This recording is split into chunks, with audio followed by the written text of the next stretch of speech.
Welcome to my channel online career platform. I am engineer Krishna Mohan Bharti.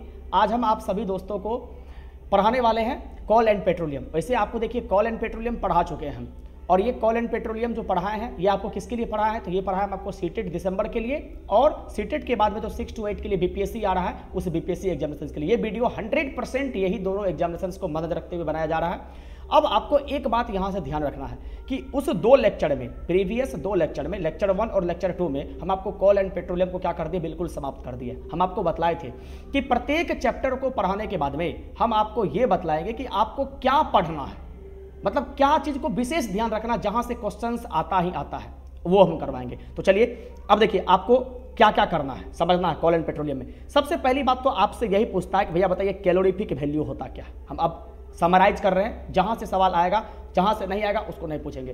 पहला क्या पूछेगा कि भैया बताइए कैलोरीफिक वैल्यू होता क्या है। इसी को बोलते हैं ऊष्मीय मान। तो देखिए हम आपको कल भी बतलाए थे कि ऊष्मीय मान जो होता है क्या होता है? 1 ग्राम ईंधन को जलाने के बाद जो अधिकतम ऊर्जा निकलती है उसी को हम लोग क्या बोलते हैं? उसी को बोलते हैं कैलोरीफिक वैल्यू। ये आपको याद रखना, आपसे एग्जाम में 100% ये सवाल पूछेगा। दूसरा सवाल पूछेगा कि कैलोरीफिक वैल्यू जो होता है इसका यूनिट क्या होता है। ये 100% आज के क्लास में हम वही बताएंगे जो एग्जाम में पूछता है। इसका यूनिट क्या होता है? तो इसका यूनिट होता है किलो जूल पर केजी। क्या होता है? किलो जूल पर केजी कैलोरीफिक वैल्यू का मान आपको पूछता है। फिर पूछेगा कि सबसे ज्यादा कैलोरीफिक वैल्यू किसका होता है? फर्स्ट नंबर पे कैलोरीफिक वैल्यू किसका होता है? तो ये होता है हाइड्रोजन का। कोई दिक्कत है? सेकेंड नंबर पे कैलोरीफिक वैल्यू किसका होता है? तो ये होता है भैया आपको एलपीजी का। और थर्ड नंबर पे कैलोरीफिक वैल्यू किसका होता है सबसे ज्यादा? तो आप बोलेंगे सर ये होता है CH4 मतलब मीथेन का। क्या बतलाए? कोई दिक्कत है? यहां से आपको जो सवाल पूछा जाएगा वो सवाल हम आपको क्या किए हैं? बतलाने का काम किया है। इसके बाद में दूसरा नंबर पर आपसे सवाल क्या पूछेगा कि भैया बताइए कौन सा जो है पेट्रोलियम का उत्पाद नहीं होता है। हम क्या बोलेंगे सर? कौन सा पेट्रोलियम का उत्पाद नहीं है? क्या बात करेंगे सर? पेट्रोलियम का क्या बोलेंगे? उत्पाद नहीं है, मतलब पेट्रोलियम का प्रोडक्ट क्या नहीं है। तो भैया याद रखना आप हमेशा कि पेट्रोलियम का प्रोडक्ट का अगर जब भी बात करें क्या नहीं है, इसमें होगा CNG। ये CNG जो होता है ये क्या होता है? ये पेट्रोलियम का उत्पाद नहीं होता है। ये क्वेश्चंस को यहां से याद रखना आपको, क्योंकि 100% यहां से पूछता है। कोई दिक्कत है? आप बोलेंगे नहीं। और दूसरा क्वेश्चन यहां से क्या पूछता है? भैया बताइए पेट्रोलियम जो होता है उसका उत्पाद होता क्या क्या है। तो भैया याद रखना इसका उत्पाद होता है पेट्रोल। और क्या होता है? तो इसका उत्पाद होता है डीजल। और क्या होता है? तो आप बोलेंगे सर केरोसिन ऑयल। क्या बोलेंगे? Kerosene oil. ये सब क्या होता है? पेट्रोलियम का उत्पाद होता है। और क्या क्या होता है सर? तो आप बोलेंगे लुब्रिकेंट। क्या बोलेंगे? लुब्रिकेंट, जिसको हम लोग क्या बोलते हैं? स्नेहक बोलते हैं। और क्या होता है सर? तो हम बोलेंगे भैया याद रखना क्या बोलेंगे? Producer gas. क्या बोलेंगे? इसी को क्या बोलते हैं भैया? इसी को बोलते हैं हम लोग क्या? पेट्रोलियम गैस जो आपका होता है। क्या? Petroleum gas. ये भी आपका क्या होता है? ये सब जो होता है ये उत्पाद है। याद रखना ये सब क्या है? ये सब प्रोडक्ट है। क्या बोलेंगे? ये सब प्रोडक्ट जो है। लेकिन ये जो है क्या बोलेंगे? CNG जो है ये प्रोडक्ट इसका नहीं है। क्या बोलेंगे? CNG जो है ये प्रोडक्ट जो है पेट्रोलियम का नहीं है। आपको क्या करना है? यहाँ के बारे में याद रखना है। अब देखिए अब ज्यादा क्वेश्चंस इसके बाद में आपसे कहां से पूछता है? तो आपसे क्वेश्चंस पूछता है कि भैया बताइए एंटी नॉकिंग कंपाउंड जो होता है, किसकी बात करते हैं? पेट्रोल की बात करते हैं। पेट्रोल में एंटी नॉकिंग के रूप में हम किसका इस्तेमाल करते हैं? अष्टरोधी के रूप में किसका इस्तेमाल करते हैं? तो भैया याद रखना जब भी आपसे बात करेगा किसके बारे में? एंटी नॉकिंग कंपाउंड के बारे में, कि पेट्रोल के लिए एंटी नॉकिंग कंपाउंड जो होता है वो क्या होता है। आपको याद रखना है कि पेट्रोल के लिए एंटी नॉकिंग कंपाउंड होता है TEL।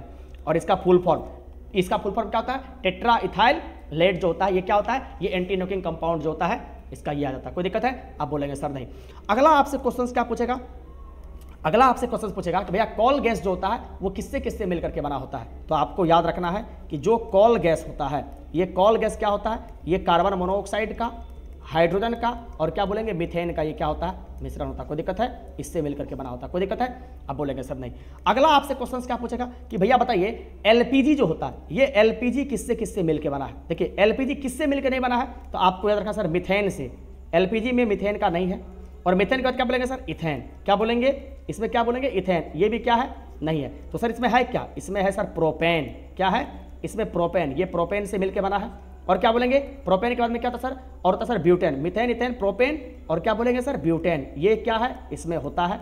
और क्या होता है? तो आइसोब्यूटेन। क्या होता है? आइसोब्यूटेन। ये जो होता है क्या होता है, एलपीजी का घटक है। मतलब एलपीजी में प्रोपेन, ब्यूटेन और आइसोब्यूटेन जो होता है भैया इसकी मात्रा होती है, लेकिन मीथेन इथेन जो होता है नहीं होता है। अब एक क्वेश्चन और बनता है कि सर हमको बताइए, ये जो आपका एलपीजी होता है, इस एलपीजी में स्मेल्टिंग एजेंट के रूप में हम किसका इस्तेमाल करते हैं? तो हम बोलेंगे इथाइल मरकैप्टेन का इस्तेमाल करते हैं या थायो इथेनॉल का इस्तेमाल करते हैं, जिसका फार्मूला क्या होता है C2H5 और SH जो होता है वो क्या होता है, इसका फार्मूला होता है। क्या होता है? इसका फार्मूला होता है। कोई दिक्कत है? तो ये सब क्वेश्चन जो है ये थ्रू आउट क्या होता है, यहां से एग्जाम में पूछा जाता है। तो आपको क्या करना भैया, इस क्वेश्चंस को याद रखना है, ठीक है ना। चलिए अब सर किसके बारे में आपसे क्वेश्चंस पूछेगा? तो अब आपसे क्वेश्चंस पूछेगा कि भैया हमको बताइए कि सबसे उत्तम प्रकार का कोयला जो होता है उस कोयला का नाम क्या है? तो उस कोयला का नाम है एंथ्रासाइट। उस कोयला का नाम क्या होता है? तो उस कोयला का नाम होता है एंथ्रासाइट कोल। और हम कल ही आपको बतलाए थे कि एंथ्रासाइट कोल जो होता है इसमें क्या होता है, कार्बन की मात्रा 80% से अधिक होती है। और जिस भी किसी कोयला में कार्बन की मात्रा जितना ज्यादा होगा वो उतना अच्छा क्वालिटी का कोयला जो होता है वो माना जाता है। और एक क्वेश्चन और पूछता है कि भारत में सबसे ज्यादा जो है यूज जो होता है वो कौन से कोयला का होता है? वो होता है बिटुमिनस का। किसका होता है भैया? तो याद रखना वो बिटुमिनस कॉइल का होता है। किसका होता है? वो बिटुमिनस कॉइल का होता है। कोई दिक्कत है? अगर आप इस चैप्टर से इतना पॉइंट को याद रख लेते हैं तो यकीनन मानिए हम गारंटी के साथ कह सकते हैं कि एग्जामिनर कितना भी क्वेश्चन को घुमा ले, आपका 90% क्वेश्चन जो है बिल्कुल यहीं से आएगा, इस चैप्टर से, और कहीं से कुछ नहीं आने वाला है।